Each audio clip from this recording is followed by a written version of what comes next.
What's up, guys?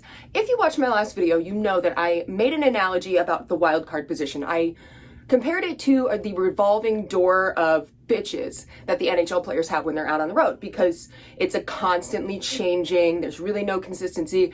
It's basically side bitch energy, and I'm happy to announce that after Tuesday's win over the Carolina Hurricanes and last night's win over the Montreal Canadiens, the New York Rangers are no longer side bitches. They are in third place in the Metropolitan Division. Main bitch energy.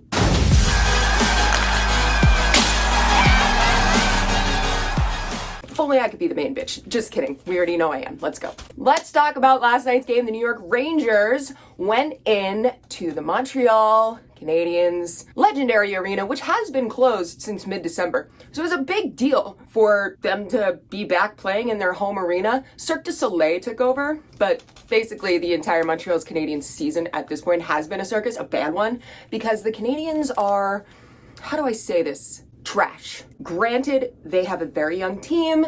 This is clearly the beginning of a rebuild, being kind of plagued with injuries, and they have this first round draft pick. The first overall draft pick last season in 2022. They got Yaroslav Slavkovsky.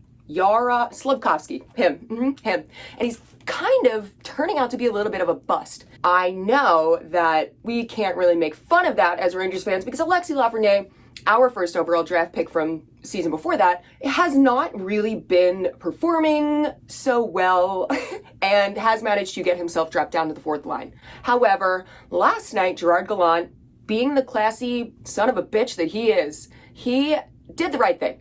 Alexis Lafreniere is a hometown hero. His whole fan base, family, everything is in Quebec. So he gave Alexis Lafreniere the start. He was on the line with Philip Yedel and Jimmy Vesey, and I thought that was nice. I thought that was a nice way to kind of begin to patch things up because there has been a little bit of tension between Lafreniere and Gallant. So I thought that was nice. And I also like that he got him off real quick. But yes, so Alexis Lafreniere got the start. Classy move. I liked that a lot. And as far as the Canadiens go, while they are actually basically setting a record for goals scored on them, considering the 3 games leading up to last night, they had 22 goals scored on them. It's not going to be this bad for this long. I expect it to change drastically over the next few seasons, especially considering the fact that at this point, they have legendary Hall of Famer, former Ranger, one of my favorite players of all time, Martin St. Louis. He is behind the bench. He is a head coach. And under him, I absolutely foresee this organization coming back with a really great rebuild. I do get a little concerned for these games because we have seen in the past that the Rangers will go into what should be an easy win and they'll put their head up their ass and the game will get away from them and then they'll lose in a very embarrassing loss. That was not the case last night. Last night, the New York Rangers went in and they managed to come out with a win. But let's talk a little bit about the game. First period,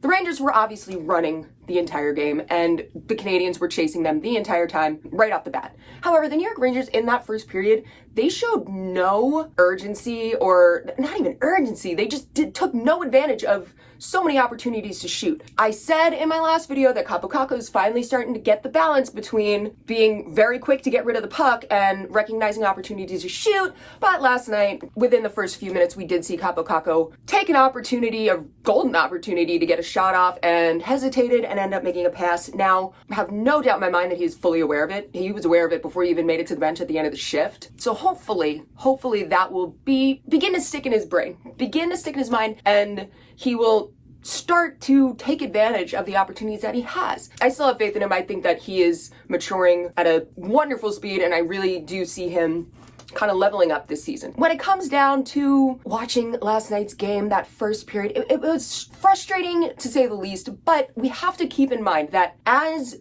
viewers, as fans, and in the audience, we are going to see things that the players on the ice aren't going to automatically see. You were probably very well aware of that gaping hole down the slot in the Montreal zone, wide open the entire first period that nobody seemed to take advantage of. They were chilling. They were coasting through last night's game. Don't love that. At the end of the first period, the Rangers did hold the Montreal Canadiens to only 4 shots on goal, and they didn't even start getting a shot off until 17 minutes in. However, the Rangers did finish with only 6 shots on goal, so come on, man. Second period comes, and the New York Rangers finally kind of got their head in it. It took a shorthanded goal. Of course, if you're not in the game as seriously, you're not playing it as if it's all or nothing, there's going to be stupid mistakes. The New York Rangers pull a stupid mistake, and the first penalty goes to the Rangers for too many men on the ice. Kravtsov.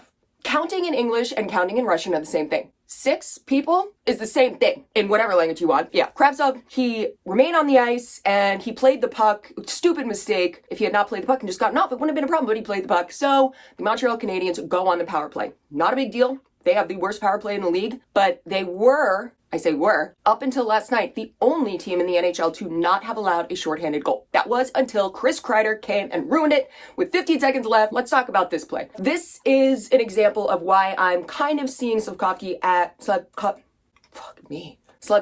as a little bit of a bust. Not so much for his ability, but for his hockey IQ. Slavkovsky makes a pass that Kreider picks off.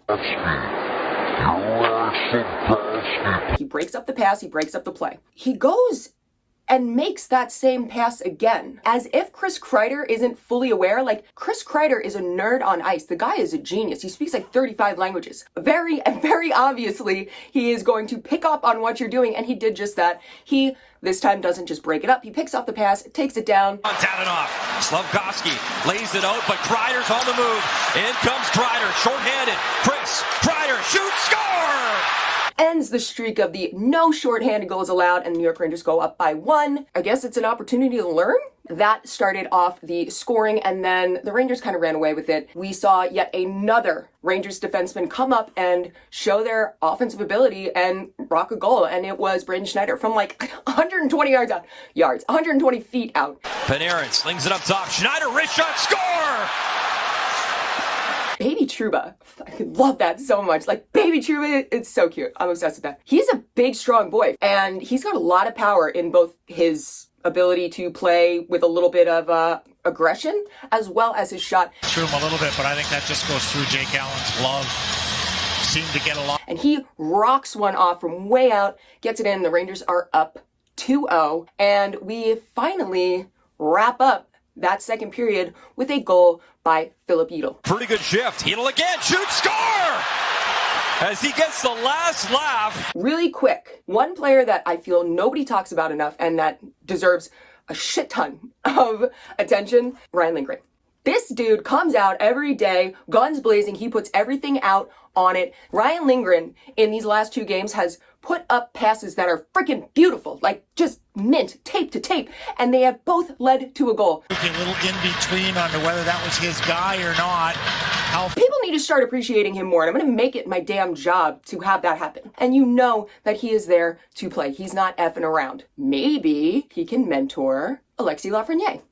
Just saying. Rangers go into the third period up 3. Things are looking good. The Rangers have been playing really, really well in the third period, and the Canadiens have allowed something like 50 plus goals in the third period. They get laid back a little bit, and with 5.5 minutes left in the third period, the Montreal Canadiens managed to get one by. I'm okay with it because Joel Armia, I don't know how to say, you guys tell me because I've heard both. Joel Armia, one of the supposed to be top players for the Montreal Canadiens, has been in a bit of a rut. He has not scored a goal since April 11th of last season, and it's not about time, it's been about time.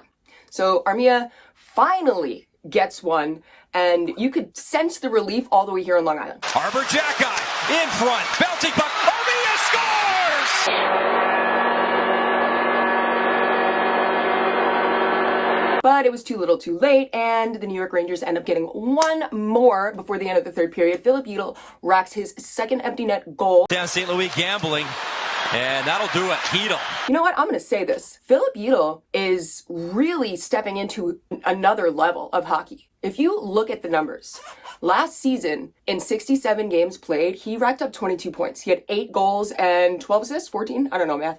22 points in 67 games. This season alone, it's been 32 games played. He already has 11 goals and 10 assists. That's 21 points in less than half the amount of games played as last season. Philip Yedel is coming into his own, and this pace that he is on is incredible. I really, really do think that he has got the potential to be one of the top players, and we're starting to see it, so hell yeah, yeet. Now, last night's game, gotta love it. Love getting 2 points, love leaving Montreal with that, but it really was not a test of the ability of the Rangers. But the New York Rangers are going to have to go into Saturday's game with a completely different mindset. On Saturday at 1 o'clock, the New York Rangers are heading down to Jersey, and they're going to take the ice at the Rock to play the New Jersey Devils. The New Jersey Devils are off to a hell of a start, which we all know because New Jersey fans won't shut the hell up about it. It's like they're vegans. They're like, no, we know. Believe me, we heard. They really are off to a great start. The Devils are currently in second place in the Metropolitan Division with 51 points. The Rangers are in third with 50.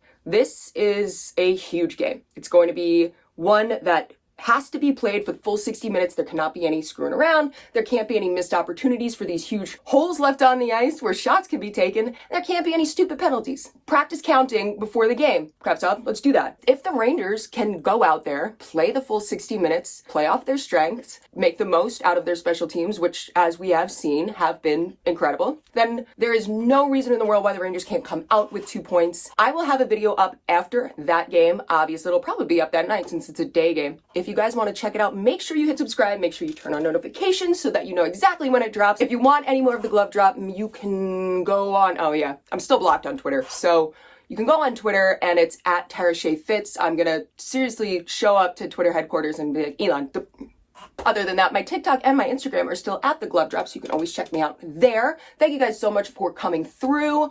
I will see you guys all in the next one. And until then, guys, start showing Ryan Lindgren the love and respect he deserves. Thank you.